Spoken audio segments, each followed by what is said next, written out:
porque la información acá es el clave. Vamos al tema coima, está Wilma Gaona desde el Parlamento con más detalles. Wilma, te escuchamos. Estamos con plazos ya próximos a tener el cierre del mismo, ¿verdad? El carácter de estas comparecencias no tiene un carácter acusatorio, tampoco puede ser tomado directamente como un juicio, como un proceso judicial. Sí se trata de informes a ser redactados e indicios que pudieran ser útiles para cualquiera de las instancias correspondientes, sean jurisdiccionales o no.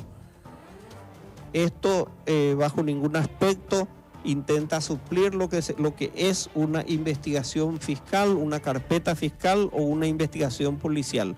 De lo que se trata es de tener el mapa de la situación del lavado de dinero y sus delitos precedentes, tomando quizás no todos los casos por la imposibilidad del tiempo. Tenemos 2 meses de trabajo y cada una de estas investigaciones a veces llevan hasta años, ¿verdad?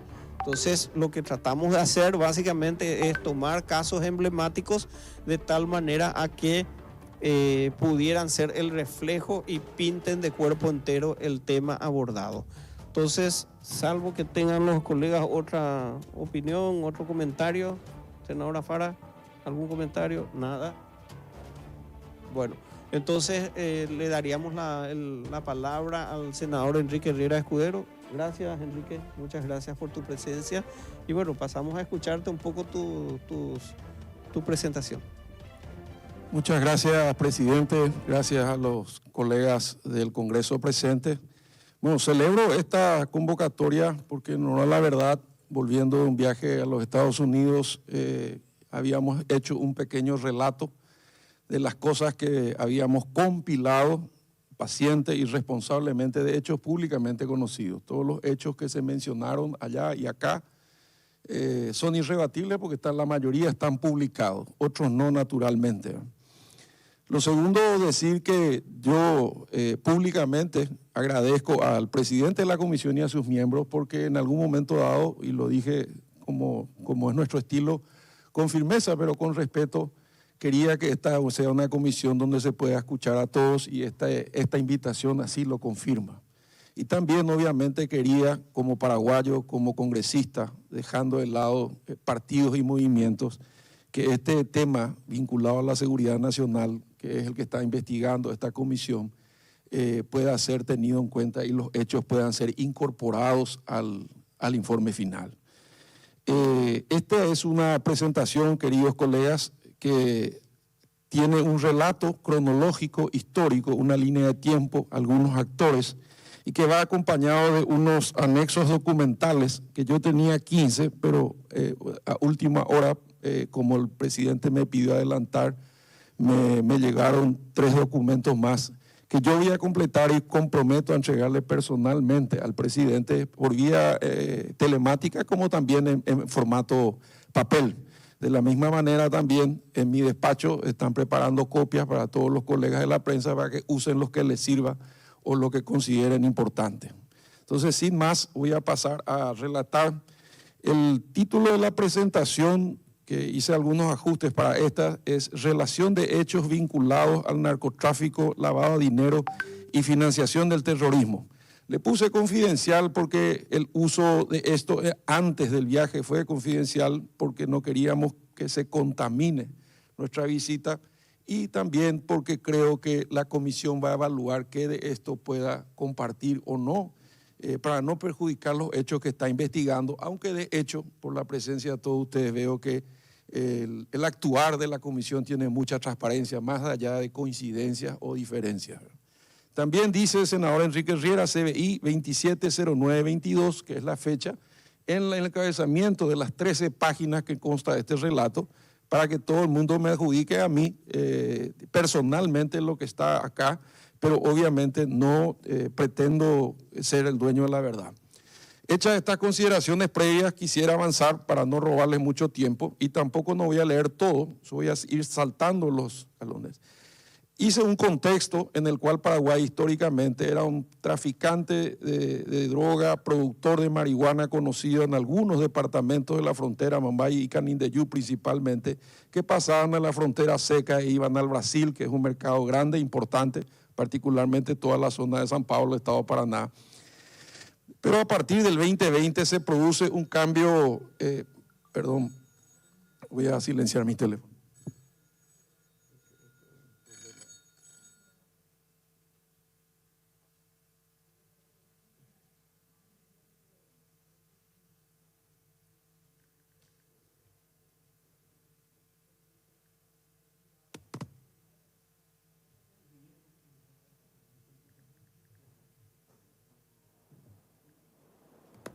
Perdón.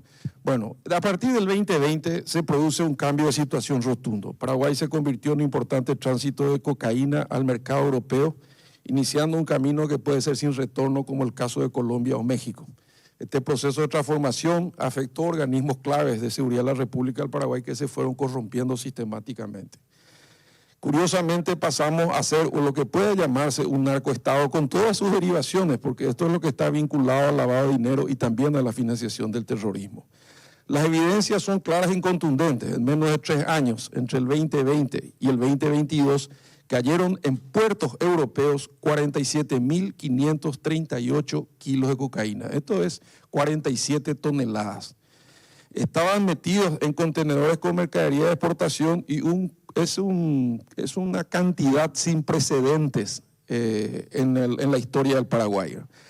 Hay una línea de tiempo donde figuran las caídas, inclusive las que están en los puertos europeos y las que están en Paraguay. Está en Bélgica el 18 de junio del 2020, 1.331, el 18 de junio en Bélgica 3.400, el 12 de febrero 2021 16.174 en Alemania, el 2 de abril en Bélgica 10.964, el 2 de noviembre en Países Bajos, Holanda 4.178, el 12 de junio en Bélgica nuevamente 5.170. Hay que decir que en ese interín hubieron 2 incautaciones en Paraguay menores, en el puerto de Terpor 2.906 y en Fernando de la Mora 3.415. El gráfico está y va a estar a disposición de ustedes y tiene que ver un poco con la línea de tiempo de la que estábamos hablando, ¿verdad? El problema se presenta que aquí hay 3 instituciones afectadas, la Administración Nacional de Puertos, la Aduana y la SENAT, y dicho por los referentes del mercado, donde llegaron estas imponentes cantidades de drogas, decían de que el valor en la calle de esto era 2.500 millones de dólares aproximadamente. Otros en mercados menores y al menudeo hasta 5.000 millones de dólares.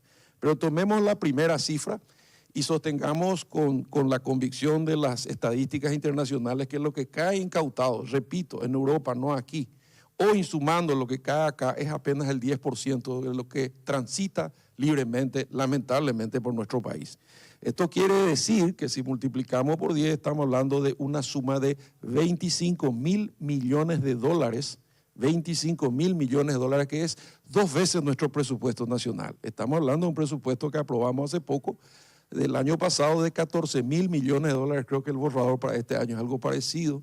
Entonces la pregunta es, ¿qué pasa con todo este dinero? ¿Dónde se acumula toda esta cantidad de mercadería? ¿Por dónde entran? ¿Por aire, por agua, por tierra? Porque aunque fueran jabones, se necesitan grandes depósitos, se necesita mucha gente para cargar en pinturas, para meter en carbón vegetal, para meter en cargamentos de soja, de arroz, en muebles, en objetos típicos, y de paso desacreditando la marca Paraguay, porque muchos importadores, nos dijeron en el norte, están revisando los contenedores que vienen de Paraguay porque tienen miedo que estén contaminados y queden pegados a un problema que tiene que dilucidarse en la justicia europea, en tribunales. Los hechos concretos y probados es que el ministro de la SENAT, Arnaldo Yucio, fue designado con su dupla Sully Rolón el 15 de agosto del 2018 cuando asumió este gobierno. En aquella oportunidad también se firmó un curioso decreto que derogaba, un decreto creo que es el número 40, que derogaba un decreto que apenas tenía menos de un mes de vigencia. Ese decreto derogado establecía la organización de la Senat. En el decreto en cuestión, lo que se hace es darle al ministro de la Senat designado manos libres para reorganizar la Senat a su gusto y paladar. Esto nosotros nos enteramos sencillamente porque el mismo ministro de la Senat, Yucio, en mayo del 2020, está la resolución, dicta una resolución curiosa, la resolución 142, por la cual al transcribir los dos decretos, el derogado y el vigente, se produce un fenómeno raro, la suspensión y el levantamiento permanente de la Dirección de Investigación Fluvial y Terrestre. Justamente era la que tenía más de 30 agentes y servicios de canes, como ustedes saben, son grandes detectores de droga, en los puertos privados. Antes de esta decisión había un convenio firmado con la Asociación de Puertos y con los armadores fluviales, liderados por una persona de extraordinaria reputación de familia, conocido particularmente por mí, el señor Ricardo dos Santos, que lamentó que se haya tomado la decisión porque para ellos era una garantía tener a la Senat controlando los puertos privados. Dicho esto, el ministro de la Senat en enero del 2022 se produce una renuncia, se lo cambia a ministro del Interior. Su número 2 en la Senat se convierte, Suji Rolón, en directora de la Senat. Las dos tienen el mismo rango.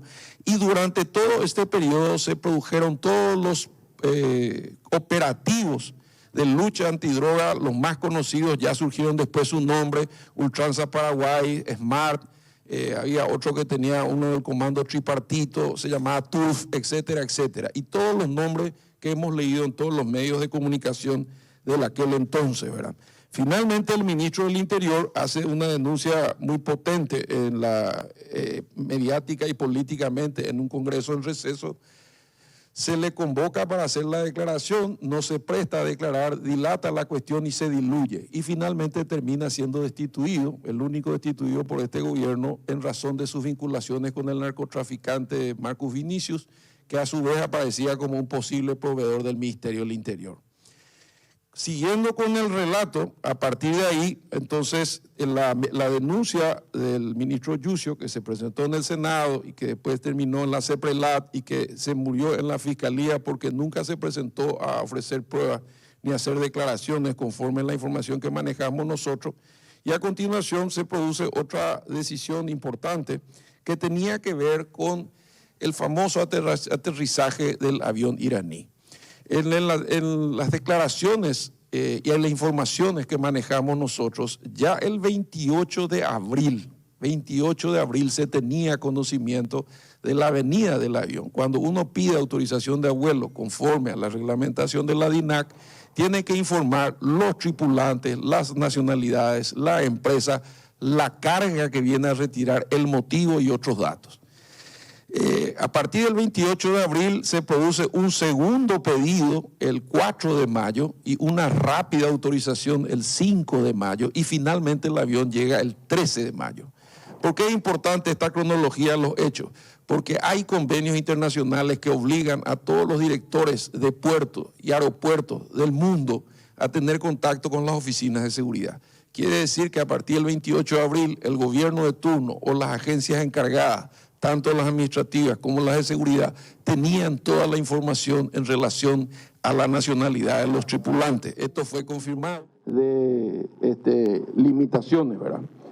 Además de eso, como consecuencia de todo lo ocurrido con el escándalo del avión, más su impacto político y su impacto mediático, se produce el cierre de las corresponsalías o de las cuentas del Banco Nacional de Fomento del Grupo Carte, un grupo importante que también está en alguna medida involucrado en un proyecto político que está en este momento muy bien posicionado políticamente, y además aparecen en ese momento también la formación de esta comisión bicameral en el ánimo de echar un poco de luz y aclarar todo lo que se estaba diciendo en relación a las primeras denuncias, en relación a la segunda denuncia, en relación a la cancelación de las cuentas, ¿verdad? Pero cuando uno revisa los hechos que son diarios, también vemos que todos los involucrados, tanto Yucio como Arregui, como Fernández, como Fuster, todos pertenecen a una misma línea política porque todos fueron candidatos de un partido, colega, que está con nosotros en el Senado, y obviamente esto nos permite mirar con detenimiento todas las razones, porque así como las nuestras pueden estar sesgadas, las suyas también. Lo bueno es que todos escuchen ambas campanas y que cada uno saque sus propias conclusiones.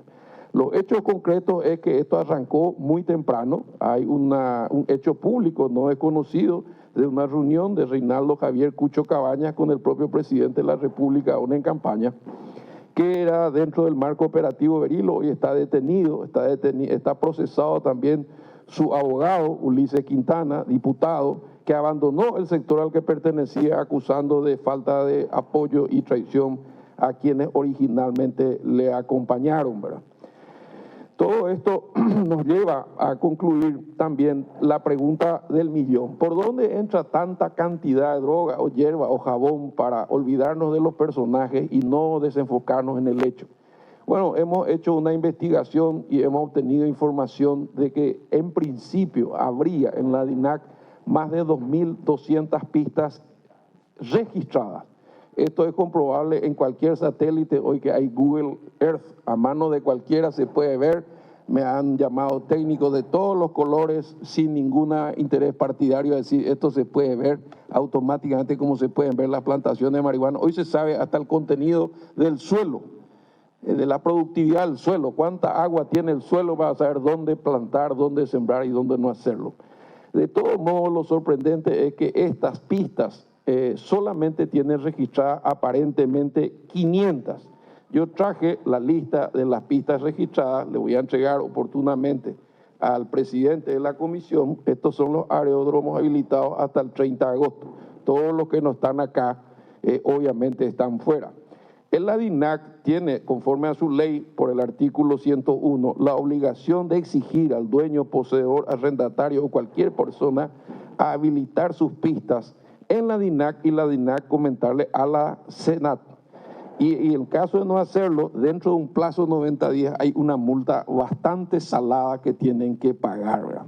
Entonces, si en este momento tenemos un poco más de 500 pistas registradas, entonces la sorpresa fue cuando nosotros nos dimos cuenta de que un pedido que ya se hizo en mayo del 2020 a la DINAC demuestra que ni siquiera los aeródromos públicos bajo la administración de la DINAC están habilitados por la SENAT, ¿verdad? Esta lista también va a estar a disposición de la comisión, ¿verdad?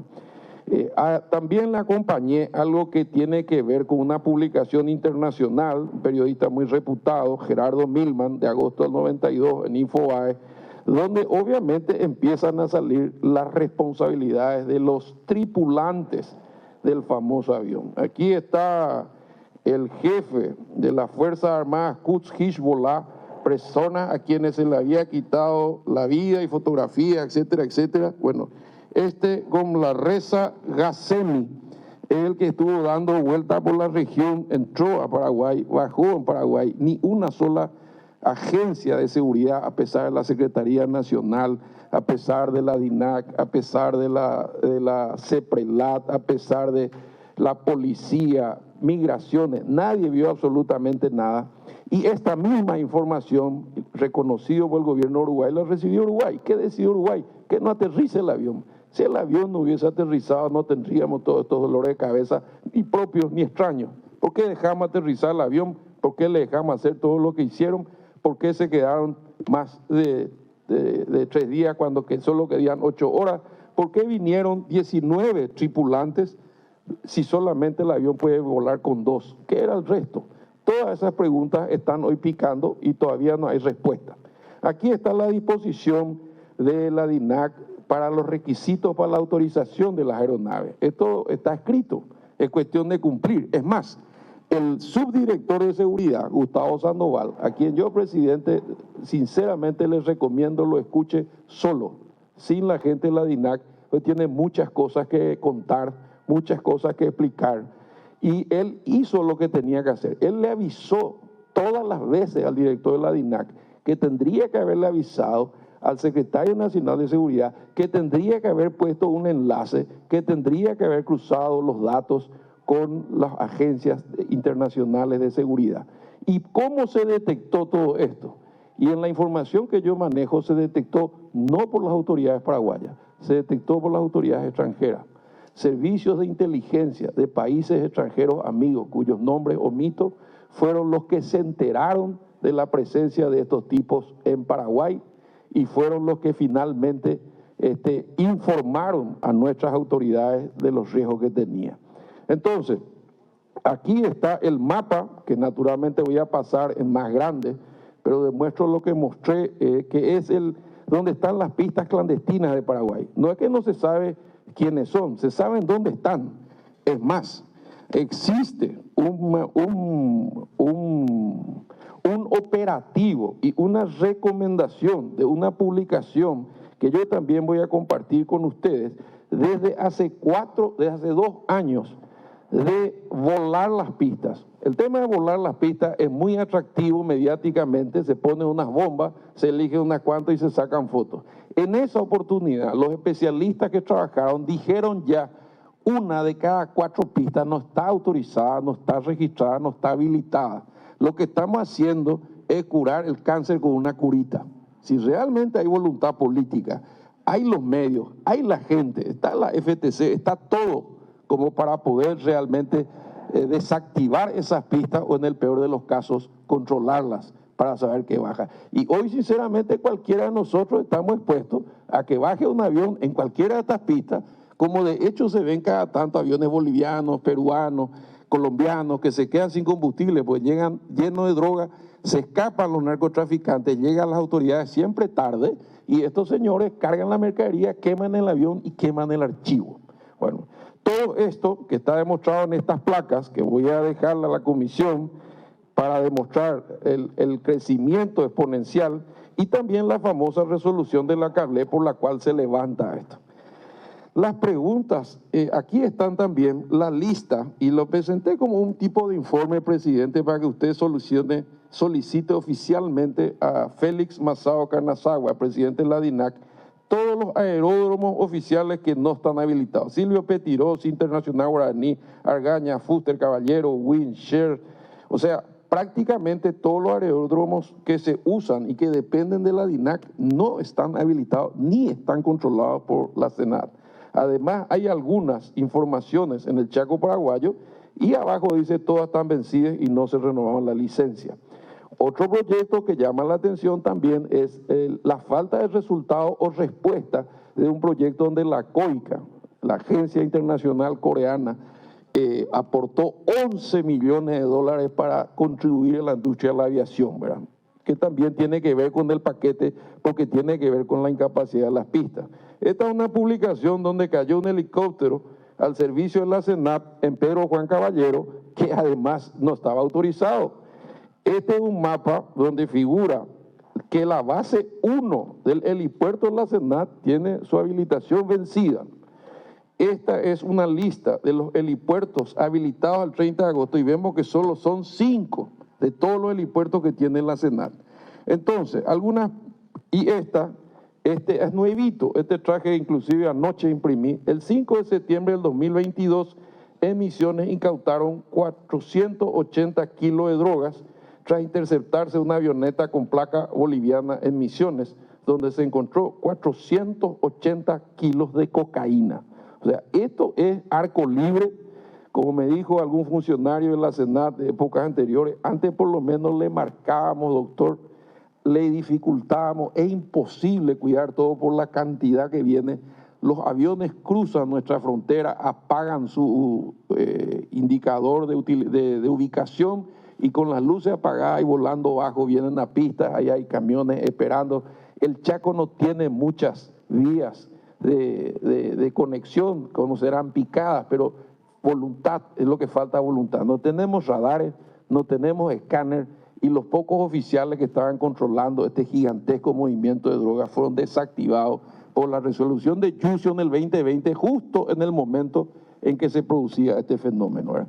Y voy terminando diciendo algunas cosas referente al avión venezolano. Ya dije lo del 28, lo del 4 y lo del 5. También la DINAC tiene que verificar la calificación de cada tripulante. ¿Para qué viene? ¿Es pasajero o tripulante? Pues 19 para manejar un avión, imposible. ¿Por qué si es 747 y tiene capacidad para 140.000 kilos de carga, vino vacío? ¿Quién paga un avión de este porte para que venga vacío, ¿verdad? ¿Por qué si el avión está certificado 2 pilotos trajo 19? ¿Hubo o no hubo protocolo sanitario? ¿Por qué no se hizo? Si hubo control de migraciones, aduana, Policía Nacional, Fuerza Aérea Paraguaya, que tiene un radar que es móvil, pero tiene un alcance de 150 kilómetros nada más. Pero podría ubicarse mejor, por lo menos en la frontera de Bolivia, para evitar el acceso de los aviones por el norte, ¿verdad? Además, todas las compañías venezolanas tienen algunas dificultades, ¿verdad?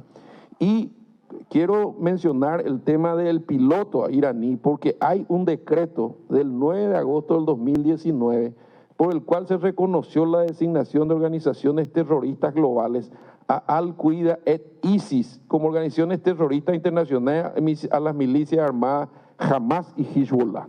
Esto está vigente, esto es para nosotros, es para Paraguay. No es un tema menor que quien haya llegado, entrado, se quedó 3 días, salió y pasó como perico por su casa, no haya sido detectado por autoridades nacionales que tienen un decreto que les respalda y que nos puede crear un montón de problemas. Como si todo eso fuera poco, y lo digo con mucho respeto, existe una resolución del año 2019 en Estados Unidos que se llamó Ley César, que entró en vigor el 2020, que limita nuestros vínculos con países del Oriente Medio. Estamos hablando del Líbano, de Siria y de Irán. Sin embargo, altas autoridades de nuestro país, el propio ex canciller, han visitado a personas consideradas por las Naciones Unidas como genocidas y claramente vinculados al Hezbollah. Hablamos ya del ex candidato y actual vicepresidente Hugo Velázquez, que empezó sus relaciones en el 2015. Luego la vinculación con gente tanto en su función como fiscal, como a su vez como abogado, con el lavado de dinero, tanto en el caso de Amin Wine, que todos conocen la famosa foto en el yate, de la cual salió absuelto libre de polvo y paja. Luego tenemos el caso del señor Galeano. Luego tenemos el caso de Ijasi, que fue investigado, pero se salvó por extrañas circunstancias, pero cuando el ex fiscal, el valiente Marcelo Pecci, que dio su vida en defensa de la ley y la libertad, lo investigó en 1 año, lo imputó y lo extraditó. Bueno, hoy tenemos vinculaciones mucho más fuertes de lo que la gente se imagina con estos 3 estados, dándole la espalda a un tradicional aliado nuestro como fue Israel. Entonces, hay una política internacional de Estado vinculada a estas circunstancias.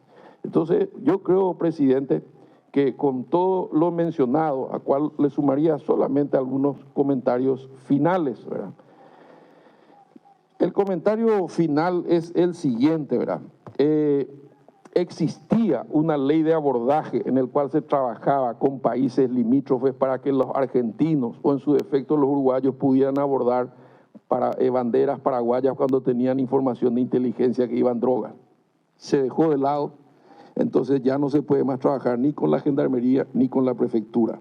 Existía un operativo cielo abierto que fue el que de alguna manera se desmanteló con la resolución del ministro Yucio, que llegó a detectar 22 aeronaves de tráfico de cocaína. ¿Existe o no existe voluntad política?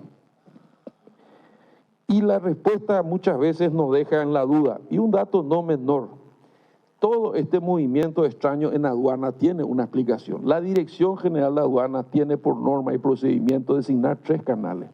El canal rojo es cuando hay que revisar la mercadería y los documentos.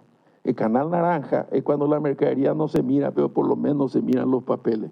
Y el canal verde, que es famoso contenedor frío, es cuando no se mira ni papeles ni mercadería. Curiosamente, todos los cargamentos que cayeron en Europa pasaban por el canal verde. ¿Quién decide el canal verde? Y decide la Dirección de Aduana. ¿Cómo se decide? Y generalmente un despachante hace algún guiño.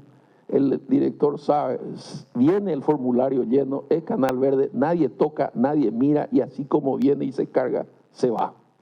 Entonces, hay responsabilidades que la comisión tiene que investigar porque el hecho genera delito conexo como el lavado que están investigando, porque no hay forma de esconder 25.000 millones de dólares o la mitad de eso o un tercio, no hay forma física. Pero ¿qué es lo sorprendente también? Que quien estuvo en Detave, conocido como Coco Baldoino, hoy es uno de los subadministradores de aduana y es el cuñado del amigo Yucio. Entonces, ¿coincidencia será? Yo no sé, pero la verdad es que siempre sale reiterativamente todos los mismos nombres en cargamentos gigantescos que al final fueron alterando el funcionamiento institucional. También hay que decir, ¿verdad?